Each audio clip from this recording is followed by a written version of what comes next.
প্রথম বক্তা মোহাম্মদ শাহাদাত হোসেন, লক্ষ্মীপুর 1, সময় 5 মিনিট। মাননীয় স্পিকার, আপনাকে ধন্যবাদ। আমি এই মহান সংসদে দাঁড়িয়ে বক্তব্য রাখার পূর্বেই আমার নির্বাচনী এলাকা লক্ষ্মীপুর 1 রামগঞ্জ থেকে যারা আমাকে নির্বাচিত করেছে তাদের প্রতি কৃতজ্ঞতা জানাই। বিশেষ করে প্রবাসী, তারা অত্যন্ত অক্লান্ত পরিশ্রম করে আমাকে নির্বাচিত করেছে, তাদের প্রতি আমার কৃতজ্ঞতা। মাননীয় স্পিকার, আপনি একজন বহুমাত্রিক সফল ব্যক্তি, একজন যোদ্ধা হিসাবে দেশ মাতৃকার জন্য আপনি লড়াই করেছেন, যুদ্ধ করেছেন, বীর বিক্রম উপাধিতে আপনি ভূষিত হয়েছেন। মাননীয় স্পিকার, আপনি ফুটবলে একজন কীর্তিমান খেলোয়াড় ছিলেন। আমাদের তরুণ বয়সে আপনি 1973 সালে বাংলাদেশের প্রথম এবং শেষ ডবল হ্যাটট্রিক করে যে রেকর্ড করেছেন, সেই রেকর্ডটি এখনও অম্লান। মাননীয় স্পিকার, বিশ্বের ইতিহাসে আপনি একমাত্র ফুটবল প্লেয়ার যিনি বিয়ের 2 দিন আগে হ্যাটট্রিক করে বিয়ে উদযাপন করেছেন। মাননীয় স্পিকার, মাননীয় স্পিকার, আল্লাহ আপনাকে অনেক সম্মান দিয়েছে। ডবল হ্যাটট্রিক করে সংসদে এসে এবার 7মবারের মতো আপনি সংসদ সদস্য নির্বাচিত হয়ে স্পিকার হয়েছেন। মাননীয় স্পিকার, যুদ্ধকালীন সময়ে আপনার বন্ধু দিনাজপুরের আইনজীবীর পিতার 2য় সন্তান ক্যাপ্টেন মাহবুব সবসময় আপনাকে একটা প্রশ্ন করত, যদি যুদ্ধের সময় আমরা শহীদ হয়ে যাই এই জাতিকে আমাদেরকে মনে রাখবে? আপনি বলেছেন এই জাতি আমাদেরকে মনে রাখবে, মুক্তিযুদ্ধের হিরোদের মনে রাখবে।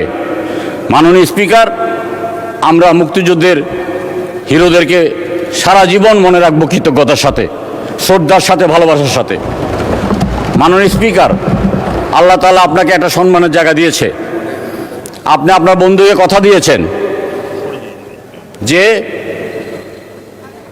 এই হিরোদের যারা যুদ্ধের সময় জীবন দিয়েছে তাদের জীবনী আপনি পাঠ্যপুস্তকে যেন অন্তর্ভুক্ত করা হয়, সেজন্য আপনি কাজ করবেন। আশা করি মাননীয় স্পিকার, আপনি আপনার শহীদ বন্ধুকে দেওয়া তার কর্তব্য বা আপনার যে দায়িত্ব অথবা আপনার যে কথা সেটা পালন করবেন। মাননীয় স্পিকার, আমাকে সময় অত্যন্ত কম দেওয়া হয়েছে। আমি আসলে 2-1টা বিষয় নিয়ে কথা বলতে চাই। মাননীয় স্পিকার, ঘরে এবং বাইরে, সংসদে এবং রাজপথে ঐক্যমত্য কমিশন নিয়ে আলাপ আলোচনা হচ্ছে। ঐক্যমত্য কমিশনের তেমন কোনো আইনগত ভিত্তি ছিল না। আমাদেরকে প্রথম মিটিংয়ে ডেকে তারা বোঝানোর চেষ্টা করছে যে ভোটারদের বয়স 17 বছর করতে হবে, প্রার্থীদের বয়স 23 বছর করতে হবে এবং সংসদের মেয়াদ 4 বছর করতে হবে। তখনই আমরা বুঝে গিয়েছি ডাল মে কুচ কালা নেই পিলা হয়। আমরা সেই সময় বুঝে গেছি ঐক্যমত্য কমিশনের একমাত্র উদ্দেশ্য হচ্ছে নির্বাচনকে প্রলম্বিত করা, নির্বাচনকে বিলম্বিত করা।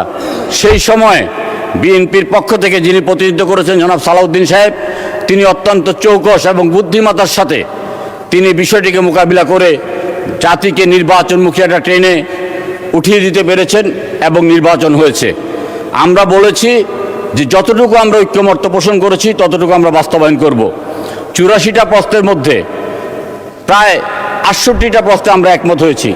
যেটার সাথে আমরা একমত হই নাই, মাননীয় স্পিকার, সংসদ নেতা এবং প্রধানমন্ত্রী এক ব্যক্তি হতে পারবেন না। আমরা এটার সাথে দ্বিমত পোষণ করেছি। পৃথিবীর ইতিহাসে কোথাও নাই, পৃথিবীর ইতিহাসে কোথাও নাই প্রধানমন্ত্রীর মেয়াদ, আমরা সেটাও মেনে নিয়েছি। আজকে যদি আমরা বলি যে বিরোধী দলের নেতা এবং দলের প্রধান একজন হতে পারে না, আমরা যদি বলি যে চিফ হুইপ এবং দলের নেতা একজন হতে পারবেন না, সেটা কি শোভনীয় হবে? সেটা কি বাস্তবসম্মত হবে?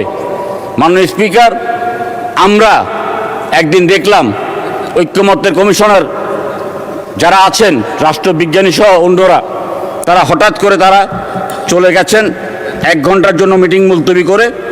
এসে ওনারা একটা প্রস্তাব দিলেন আমাদের সামনে। আমরা ওই প্রস্তাব পেয়ে আমরা একেবারে হতভম্ব হয়ে গিয়েছি। মাননীয় স্পিকার, আমরা দেখলাম যে রাষ্ট্রপতির ক্ষমতা বৃদ্ধি করার জন্য ওনারা যেভাবে প্রস্তাব দিয়েছেন তাতে করে নির্বাহী বিভাগকে একেবারে ছোট জগন্নাথে পরিণত করার জন্য আমরা বারবার বলেছি নির্বাহী মাননীয় সদস্য 2 মিনিটে শেষ করে দেন। Speaker, 2 minute.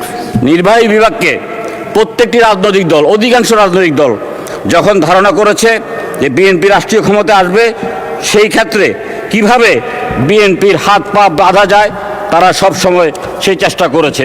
মাননীয় স্পিকার, আমি শুধু আপনাকে একটি কথা একটু পড়ে শোনাচ্ছি। মাননীয় স্পিকার, দুপুরের পরে এসে ঐক্যমত্য কমিশনের পক্ষ থেকে বলা হয়েছে প্রধান বিচারপতি নিয়োগ সহ 12টি বিষয়ে রাষ্ট্রপতি কারো সাথে পরামর্শ না করেই সিদ্ধান্ত নিতে পারবেন।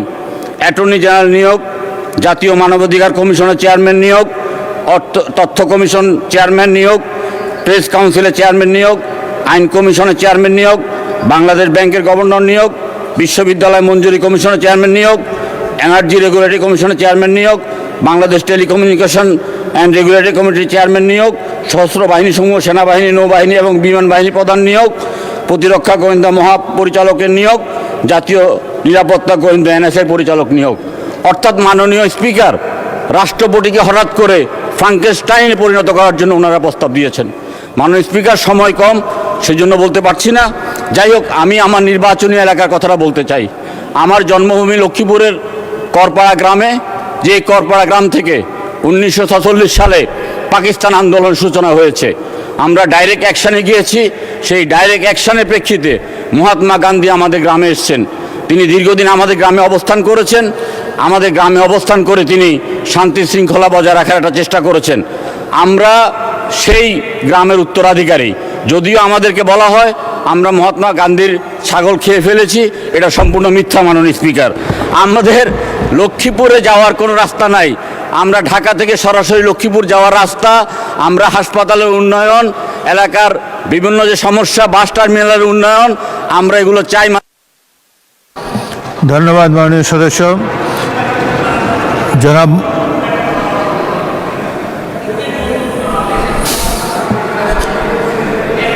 আচ্ছা, 1 মিনিটে শেষ করেন। আর একটা মিনিট মাননীয় স্পিকার। আচ্ছা, 1 মিনিট।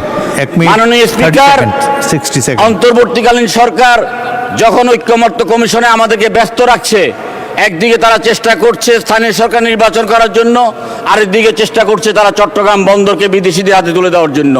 মাননীয় স্পিকার, এটা অসম চুক্তি। 51 একর জমি 48 বছরের জন্য দিয়েছে মাত্র 6,700 কোটি টাকার বিনিময়ে। 6,700 কোটি টাকা বিনিয়োগ করার মতো বাংলাদেশে হাজারো এন্টারপ্রেনার আছে।